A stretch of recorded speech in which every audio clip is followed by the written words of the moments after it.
Em nome do Pai, do Filho e do Espírito Santo. Amém. Caros amigos, Deus não pode suportar o orgulho. E é isso que o Evangelho de hoje vem nos ensinar.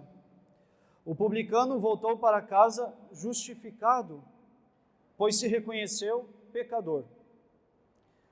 O fariseu não foi justificado, pois se apresentou com orgulho e soberba diante de Deus.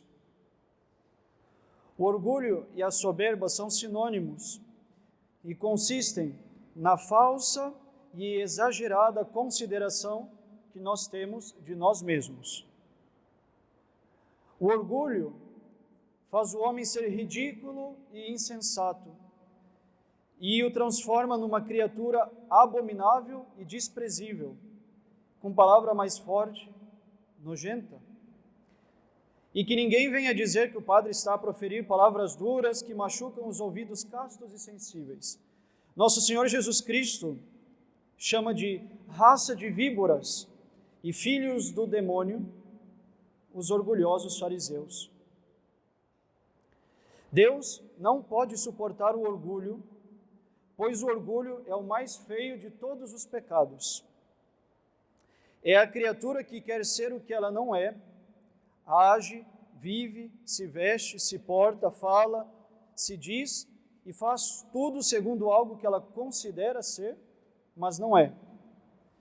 E Deus não pode suportar um coração orgulhoso, pois isto atrapalha em tudo o plano divino para a nossa natureza.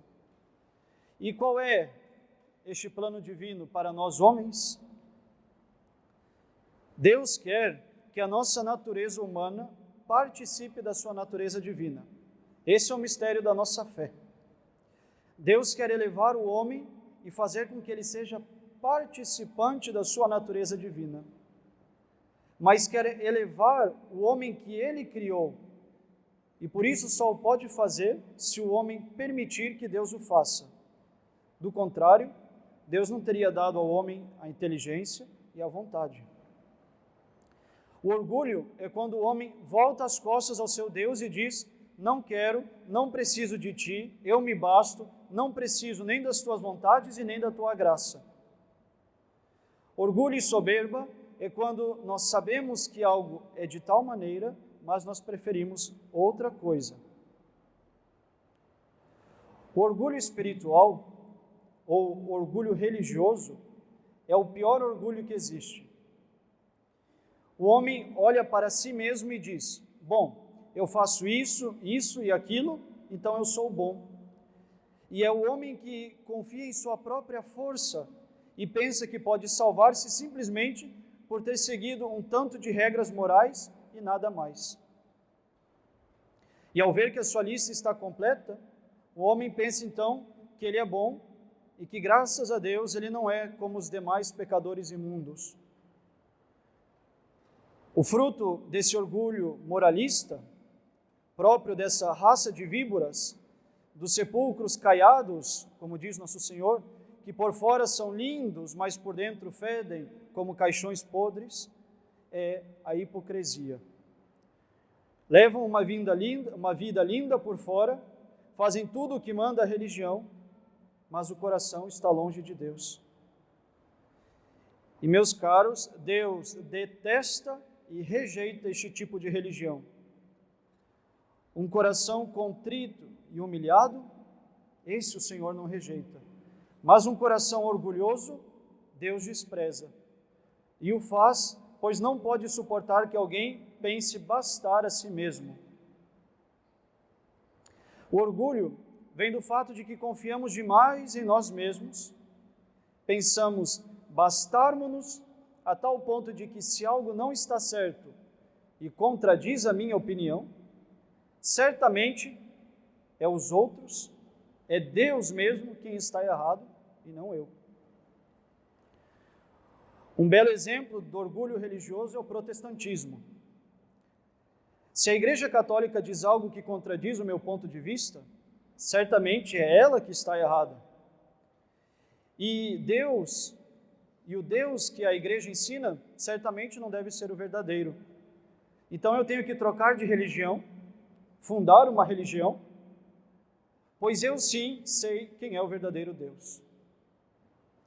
Mas se engana gravemente quem pensa que o único tipo de orgulho religioso vem dos protestantes. Na verdade, todos nós temos um pequeno protestante que mora em nossos corações e nos contamina com o seu orgulho. Os pecadores quase sempre caem nos pecados porque são orgulhosos. Sabem que não possuem forças para resistir à tentação, mas mesmo assim preferem confiar em si mesmos e continuam a se expondo à ocasião com a desculpa de que não vão cair, pois têm forças suficientes para aguentar. Quase todo pecado contra a castidade, por exemplo, é precedido de um ato de orgulho. Eu sei que não devo fazer tal coisa, não devia estar com tal pessoa, nem devia estar em tal site, mas mesmo assim prefiro contar mais com as minhas forças, achando que eu sou bom o suficiente para resistir. O orgulho é o que nos faz ser fofoqueiros, maledicentes e caluniadores, ao julgarmos que somos melhores do que os outros, que eles estão sempre um passo abaixo de nós e que por isso nós temos o direito de falar mal deles. Orgulho na família é o que leva um pai ou uma mãe a querer decidir as coisas em casa, por exemplo, pensando unicamente que eles podem decidir sozinhos o que devem fazer de suas vidas em família, sem levar em conta a lei de Deus impressa em nossa natureza. Por isso, tantos casais, por causa desse orgulho, evitam os filhos, usam todo tipo de métodos contraceptivos e, finalmente, no fundo, tantos se separam.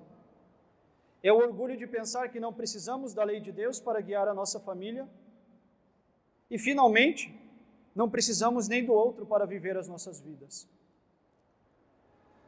Todo pecado vem do orgulho de se pensar melhor que Deus e de saber mais do que Ele aquilo que convém para a nossa vida natural e sobrenatural. E se todo pecado vem do orgulho do homem que se volta ao seu Criador, todo ato de vida sobrenatural virá da humildade.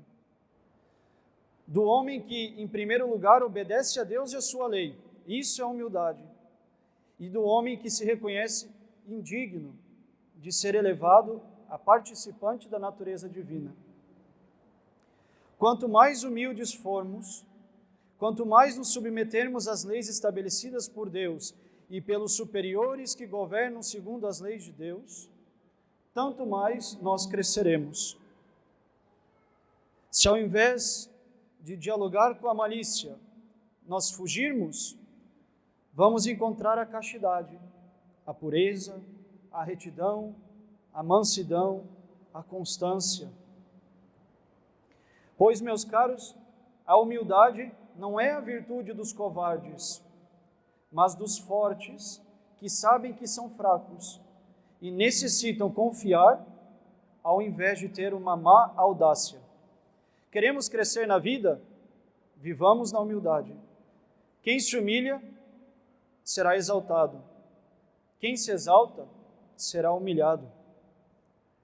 O fariseu não foi justificado, o publicano foi. E os publicanos e as prostitutas, diz nosso Senhor, precederão todos os fariseus orgulhosos no reino dos céus. Os fariseus hipócritas, que seguem regrinhas e se acham santos, não irão para o céu. As prostitutas e os publicanos, que se arrependem dos seus pecados e se humilham, ou seja, se submetem à lei de Deus, se salvarão, pois a humildade os haverá de salvar. A humildade não é a maior das virtudes. A fé, a esperança e a caridade são maior do que a humildade. Mas a humildade é a base e o alicerce de todas as outras virtudes. Assim como o orgulho é o pai de todo pecado, e por isso Deus detesta os corações orgulhosos, assim a humildade é a mãe de todas as virtudes. Nossa Senhora foi a quem melhor viveu a virtude da humildade. Ela é a augusta rainha da humildade, a tal ponto que ela pode se exaltar dizendo: a minha alma engrandece o Senhor, pois Ele olhou para a humildade da sua serva. Meus amigos, queremos nos libertar dos nossos pecados? Sejamos humildes, peçamos a humildade e pratiquemos tal virtude. Muita gente não se liberta dos seus pecados, sobretudo contra a castidade, pois não é humilde, ou seja, pensa que sozinho é capaz de vencer qualquer tentação.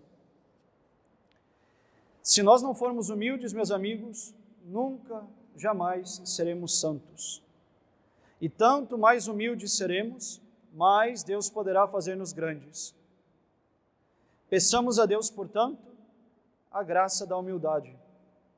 Que tenhamos a humildade, ou seja, a graça de deixar de confiar em nós mesmos, nos nossos projetos e nas nossas forças, mas de permitir que a lei de Deus e que a lei da graça possam, de fato, reinar sobre cada uma dessas nossas ações. Lembremos sempre, um coração orgulhoso o Senhor despreza, mas um coração contrito e humilhado, esse o Senhor não rejeita jamais. Em nome do Pai, do Filho e do Espírito Santo. Amém.